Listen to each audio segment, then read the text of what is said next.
life with you don't mean nothing. It doesn't mean nothing. They're just onlookers. They don't have the ability to really change anything. I wish I had me a witness here. Why should I get discouraged by folks who can't change my problem? Why should I get discouraged by folks who can't bless me? Why should I get discouraged by folks who don't really have my best interest in mind? You gonna judge me after one moment? You just met me. You don't really know who I am. You don't know my story. Watch this. They only came to discourage and distract. To discourage and distract. In other words, if I listen to their unfounded statements, I will get discouraged. I will start doubting myself, because I would say, well, maybe God really don't love me. Maybe I'm not as who I thought I was. Maybe, oh God, if I just came by the victory, why am I going through this now? Because I still got the sign of it on my hand. Well, maybe. Father. We cannot get discouraged by unfounded statements. In other words, they are statements that's coming from one experience. You don't know my story. It's impossible. I love reading books. It's impossible to tell the end of the book from the first page. It's impossible to really, I don't care how discerning you think you are. There's some good writers out there that can give you some twists and turns, and the person that you thought was the hero end up being the very person that needs to die at the end of the book, because it's impossible to tell the whole story from one page. So how and why would I listen to unfounded words? Secondly, they came to distract them, and the reason why is because anytime this kind of discouragement, this kind of attack comes, because this is another form of attack on their life. Anytime this kind of attack comes, it will cause you to, it will tempt you, not cause, it will tempt you to begin to try to prove who you actually are. Do I have a prayer in here? It will tempt you to prove your place in God. It will tempt you to prove to folks that you are anointed like you said you are, that you got purpose like you said you are. But anytime you try to disprove their statements by proving to them who you are, you become distracted. And anytime you become distracted, you get off focus. And anytime you get off focus, you become unproductive. I wish I had me a witness here. There's not one devil, no imp or witch or any kind of warlock that can stop the power of God.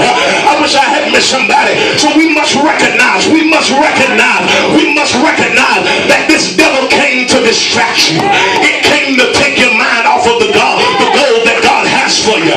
It came to stop you from going forward. It came to stop you from being all that God called you to be. Can I tell you something? If you listen, oh God, I wish I had me a witness. You're over already. If you decide to listen to what they're saying, game over. Don't want to turn it off and lay in your bed and be distracted and be discouraged and be depressed.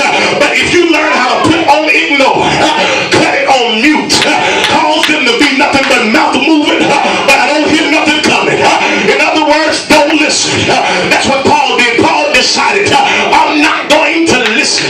I don't care what you say, I'm not going to listen. I don't care how you say it, I'm not going to listen. I don't care what it's doing, I'm not going to listen. There comes a time you got to know how to put on ignore. Not the hand, ignore. The hand means I got to give you more attention than I need to. But when I push the button of ignore, I can walk away. And your mouth could be moving, but I don't hear nothing. Just decide not to listen, because I refuse to get discouraged. I've come through too much. Oh God, I wish I had me a witness here. There comes a time that you've got to get mad and say, I come through too much to get to where I am today, to let some unfounded devil discourage me. You don't know who I am. I'm ready for fight. Y'all ain't talking to me here. Came out of Washington Heights, the Kennedy area. Came up fight. So you ain't gonna try to stop me now.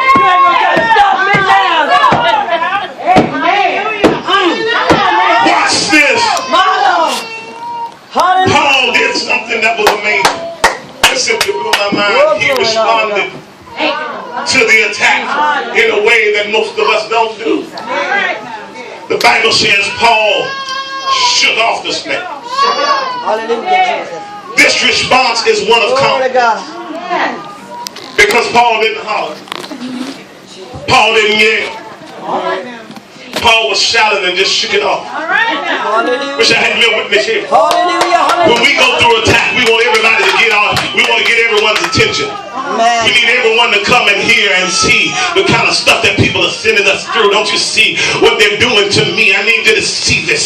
So we start yelling. We start crying. Anytime a child is crying and yelling, oh God, they're just trying to get your attention.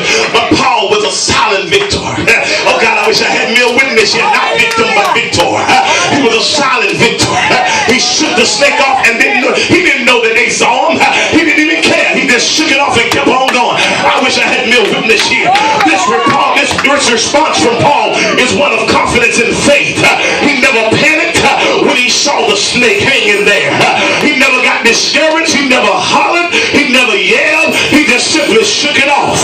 Shook off by definition basically means this: to free oneself. In other words, I don't need no prayer warriors. I don't have to call nobody. I don't have to get on the God help me here. Get on the phone and tell 5 folks about how bad I'm going through. I need to learn how to free myself. That's another sign of growth. Anytime you learn how to shake it off and free yourself, and you don't need to call the pastor, don't need to get a prayer line, don't need no oil. If somebody lay hands on me, I'll lay hands on myself. And as my wife said, I'll shake my own hands in agreement because I got a word over my life. Watch this. Watch this. Because the reason why Paul didn't need no help, the reason why he learned how to respond properly, the reason why is because Paul's response is based on the spoken word that was already over his life. Just because it is a different attack does not mean that you need a new word from God.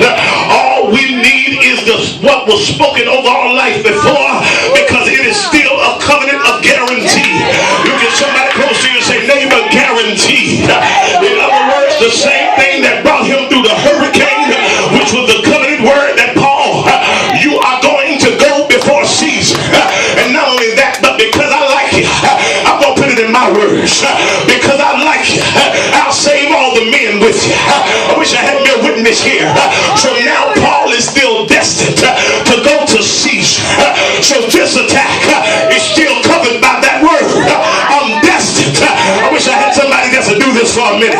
That's a sign of destiny. I'm destined to go to Caesar. You can't stop me because I'm destined. You can't block me because I'm destined. You can't hold me down because I'm destined. Somebody say, I'm destined. I wish I had me a witness here. Anytime the devil attack you, just do one of these. Let them know I'm going to shake it off, baby. Because I got too much word over my life. I wish I had me a witness here. I got too much over me that God has spoken. I got too much word that He's sown into me and invested into my life.